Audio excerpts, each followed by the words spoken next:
Hello friend, welcome back to my channel অগোছালো moon ব্লগে। তোমাদের আরও একবার ওয়েলকাম। তোমরা কেমন আছো? আশা করছি সবাই ভালো আছো, আর আমিও খুব ভালো আছি।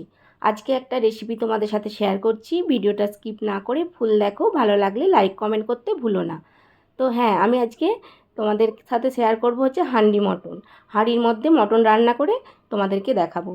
তো তোমরা আজকে পুরো ভিডিওটা দেখো, আমি কিভাবে কি করি দেখে তোমরা আমাকে কমেন্ট করে বলো কিন্তু যে আজকে রান্নাটা কীরকম করেছি। তো দেখতে থাকো আমি কি কি করি।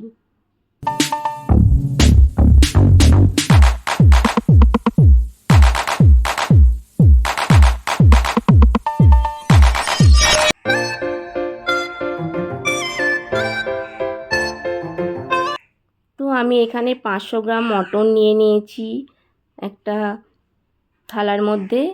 আর এখানে নিয়ে নিয়েছি হচ্ছে পেঁয়াজ কুচিয়ে নিয়েছি। ঠিক আছে, এখানে পেঁয়াজ কোচানো আছে। আর বাকি মশলাগুলো রেডি করে রেখেছি। এখানে আদা বাটা আছে, পেঁয়াজ বাটা আছে, রসুন বাটা আছে, জিরে বাটা আছে, আর গরম মশলা বাটা আছে, আর টমেটো আছে, দেখতেই পাচ্ছ। আর এই সব মশলাগুলো কিন্তু আমি সব আজকে হাতে বেটেছি, আর এক একটা করে আলাদা আলাদাভাবে বেটেছি, সব একসঙ্গে কিন্তু বাটিনি।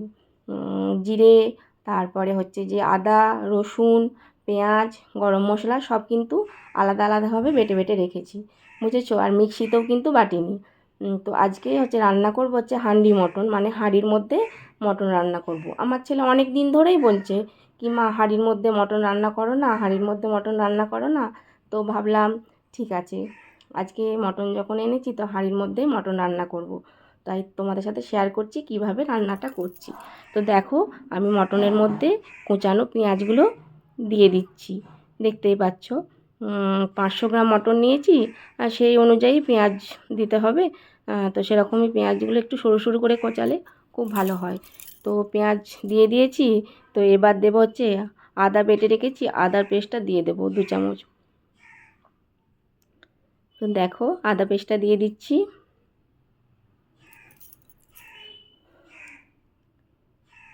এবার দেবো হচ্ছে রসুন পেস্ট দেবো, রসুন বেটে রেখেছি, রসুনও দিয়ে দিচ্ছি।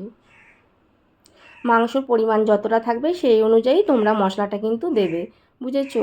সবাই জানো যে যতটা মাংস থাকবে সেরকম অনুযায়ী মশলা দিতে হবে। তো এবার জিরে বাটাটা দিয়ে দিচ্ছি। জিরের সাথে কিন্তু আমি লঙ্কাও বেটে নিয়েছিলাম, বুঝেছো। এবার একটু পেঁয়াজ বেটে রেখেছি, সেই পেঁয়াজ বাটাটাও দিয়ে দিলাম। এবার দিয়ে দেবো হচ্ছে হলুদ, 1 চামচ হলুদ দিয়ে দিলাম।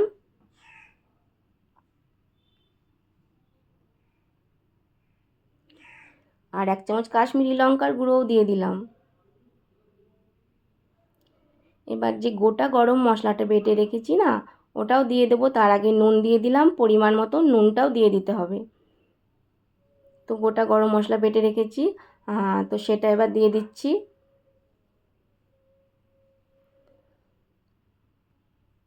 আর অল্প পরিমাণে আমি সর্ষের তেল কিছুটা দিয়ে দেব।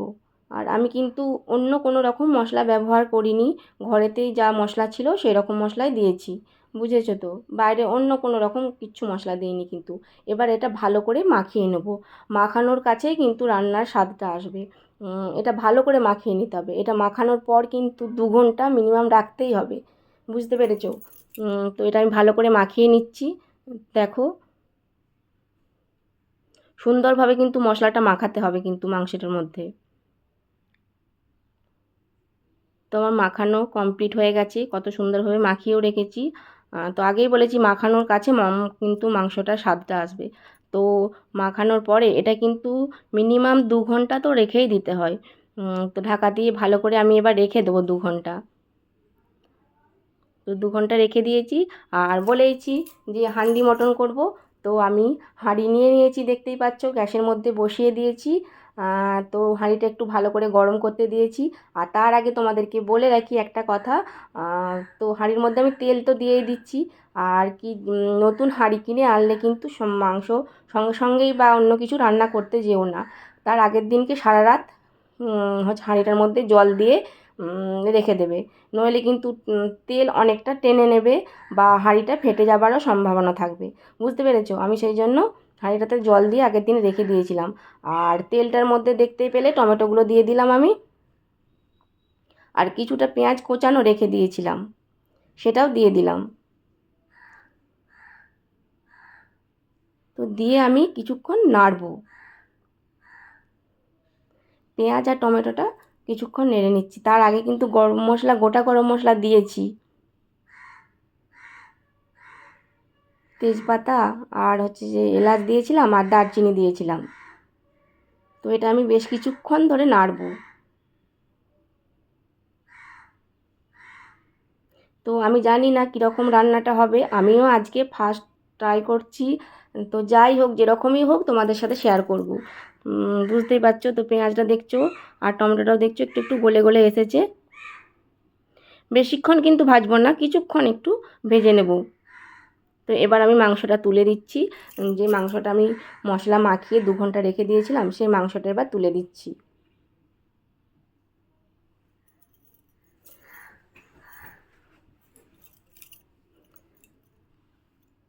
আর হাঁড়িটাতে অবশ্যই রান্না করার আগে হাঁড়িটাতে তার আগের দিনকে কিন্তু জল দিয়ে রেখে দিতে হবে, নইলে কিন্তু ফেটেও যেতে পারে, কিংবা তেল দিলে প্রচুর তেল টেনে নেবে বা জলটা তাড়াতাড়ি শুকিয়ে যাবে, এরকম হবে আর কি। তো আমার হাঁড়িটা একটু হয়তো বড় হয়ে গেছিলো। তো সব মাংসটা আমি দিয়ে দিয়েছি, ফুটছে একটু মাংসটা, কিন্তু হাঁড়ির মধ্যে প্রথমেই কিন্তু ঢাকা দিয়ে দেব না। মাংসটা আর পেঁয়াজটা একটু অল্প পরিমাণে কষিয়ে নেব।